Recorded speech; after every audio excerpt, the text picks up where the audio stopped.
And here is my body. All right, good to go. All right, let's see.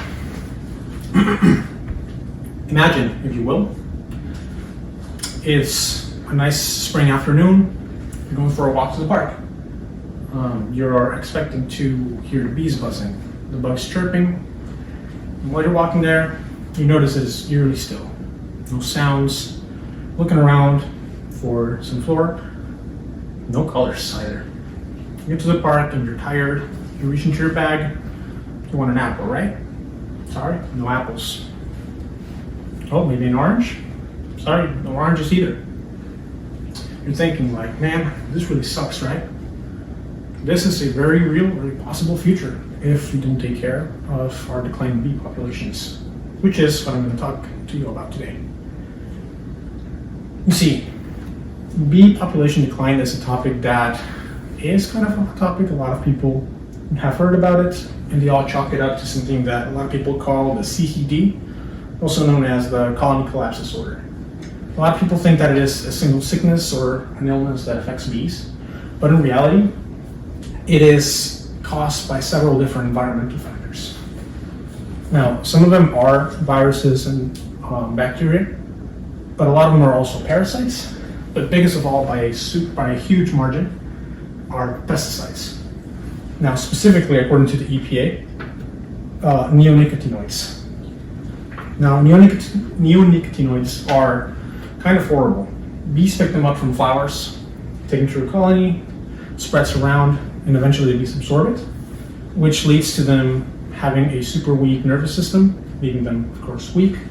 And for the ones that are flying out of the colony, it makes them lose their sense of orientation, which causes them to get lost out in the wilderness, and they die of starvation and alone. That sounds pretty terrible, right? And it really is. Unfortunately, most, if not all, of the U.S. Crop growth industry uses neonicotinoids. So, down to a personal level, we can't really do very much about it since it is such a huge industry, except, of course, stop using damaging pesticides yourself if you are using them. Hopefully none of you are.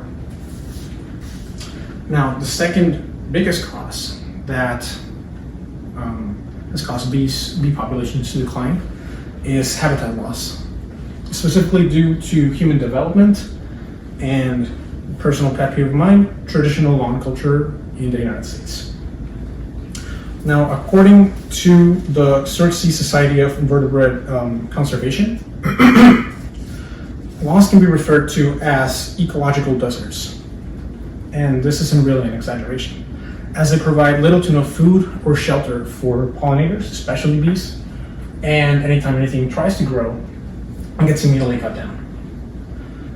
Now, unfortunately, here in Brazos Valley, we have lost a lot of native prairies and a lot of wildflower fields due to this human development and the extensive use of turf. Now, you might think, well, I already live here, I have a house, and I have a lawn. I might feel a little guilty, but what can I really do to help? I'm not going to sell my house and get rid of my lawn. So, there is one really ingenious and really fun solution, which is to plant native and endemic plants. Now, you might think, why endemic or native plants? Why can't I just go to Home Depot and buy a super cool looking flower planted in the front? After all, it's a flower, right? Well, sure, that will help a little, but native and endemic plants provide just the right kinds of nectar, pollen, and shelter for local pollinators and bee populations. In fact, according to the Lady Bird Johnson Wildflower Center, local pollinators are four times more attracted to local and endemic plants than exotic or imported plants. Mostly because they're already familiar with the species, and generationally they have evolved to feed off of these native plants. Now, the other really good benefit of having endemic plants in your garden is that a lot of these endemic plants are protected. If you've ever heard of the blue bonnet laws, you know that it is very illegal to cut them down if you see them in your lawn. And we can use this to our advantage, as by having these endemic plants, they are super unlikely to actually be cut down, as if there are organizations such as those pesky HOAs are very unlikely to actually take action against them, since it is costly to get an ordinance to get them removed, and plus they usually don't last the entire year.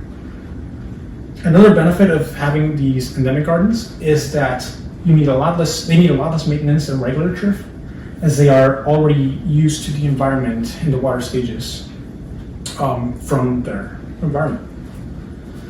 Now, by planting these gardens, we are not only just helping these pollinators with better shelter and better food, but we are also improving the quality of soil and the biodiversity in our environment. Not to mention that pollinators also drastically improve the health of seeds, new growth, and especially for people that have gardens, the flavor and the nutrients in fruits and vegetables. Now, it might not seem like such a big deal since, well, it is just bugs, right? But in reality, 75% of the world's leading crops are pollinated by bees. And it is really important that we take care of them. By planting these gardens, maybe even just a little patch of bluebonnets or lemon bee balm, we can provide a really nice sanctuary for our pollinators, and they symbolize a little beacon of light in the world. Thank you.